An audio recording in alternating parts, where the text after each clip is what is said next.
Jetzt hallo miteinander. Ich habe heute schon ein neues, altes schwäbisches Wort kennengelernt, und zwar das Wort Lech. Habe ich bisher noch nie gehört.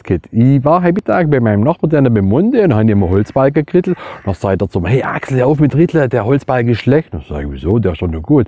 Sagt er: ja, Lech heißt, der ist drucken, der hat jetzt oben Spiel im Zapf und deshalb wackelt er. Dann sage ich: das Wort habe ich noch nie gehört. Ach komm, Munde, das verwendest doch bloß du. Dann sagt er: nein, das geht. Dann haben sie eine Frau gefragt. Dann sage ich: du, stimmt das wirklich? Gibt es das Wort Lech wirklich? Sagt sie: ja, das stimmt. Und dann habe ich es auch Munde geglaubt. Und zum Glück haben mir Munde, seine Tochter, letztens zu meinem Geburtstag so ein dickes schwäbisches Handwörterbuch geschenkt.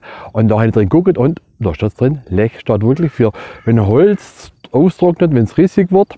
Und so. Und da schaut auch drunter was mit Lechzen, siehe wiederum bei Lech. Also kann man davon ausgehen, wenn man die Zunge raushängt und wenn man schön verduscht ist, wenn man am Ausdrücken ist, nach lechzt man ja nach Flüssigkeit. Lech, das jetzt Sinn machen. Also ich die Wortverknüpfung so miteinander verbinde.